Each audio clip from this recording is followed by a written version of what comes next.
Quick question, guys. How old were you when you found out that EAT stands for energy and taste? Hey guys, Akpommed here, finally back with another video. Now, sorry for this video being uploaded late. I actually recorded this last week, but then I got caught up in the Strasbourg terror attack, and since then I haven't really had the motivation to produce any content. So today's video is just going to focus on something on Twitter that I don't really understand, which is people who feel the need to make sure that everything is an acronym. Now, there are a lot of words in the English language that are acronyms. So you have things like, people talk about scuba diving, and scuba actually stands for self-contained underwater breathing apparatus. But people on Twitter seem to think that every single word has to be an acronym, and the most annoying thing about this all is that they always lead in with the words, "Oh, I was today years old when I found out," or "How old were you when you found out?" Now this video is just going to take a few examples and pick them apart and show what's wrong with them and show the actual origins of the words. So obviously in the introduction I showed you this example of people who think that EAT stands for energy and taste. Now the word eat actually has many origins, Germanic, Dutch, Old English origins, but also from the verb edere in Latin. Now the word eat is so commonly used across the world and through history that it's really just stupid to think that we didn't have a word for it until the modern developments of language for the words energy, taste, and even the word and came in to allow for this acronym. Now here we go to one of the most common acronyms that people talk about across social media, which is people who think that Adidas stands for All Day I Dream About Sport.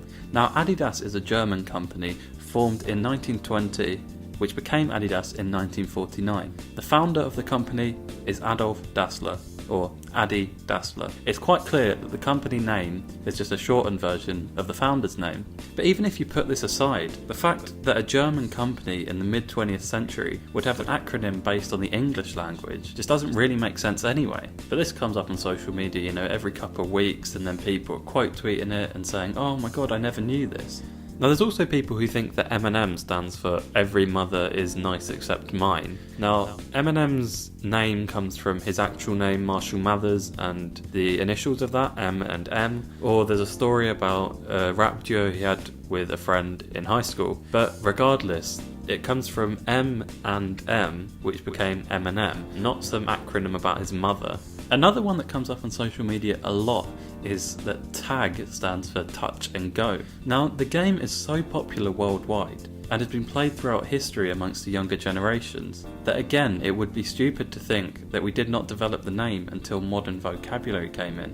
In fact, I'll put up the definition and the etymology on screen now, and it seems as though it came from a Germanic word tick, which means to touch or pat. Now when I was trying to find content for this video, this was easily the most popular one I found. I think I searched "today years old found out" on Twitter, and about 8 of the first 10 results were people talking about tag standing for touch and go.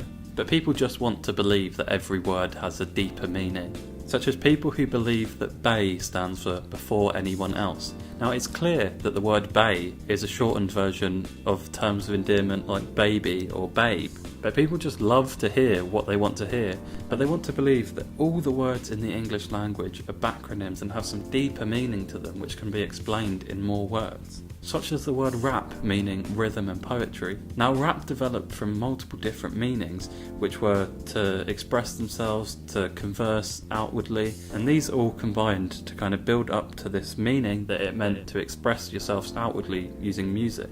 I think honestly, if I went on Twitter right now and just told some random meaning of a word using its letters as acronyms, I reckon I'd get a couple hundred retweets. Let's say for example, I don't know, Lil Pump. The Pump stands for popularity of underrated music progression. I reckon some people would eat that up. I'm just trying to think of some short word, in my eyesight. Take my Mac, for example. I reckon if I was to go on Twitter and tell people that Mac stood for my Apple computer, people would believe this. So now on guys, Mac doesn't mean Macintosh. It's not the shortened version of that. It actually stands for my Apple computer.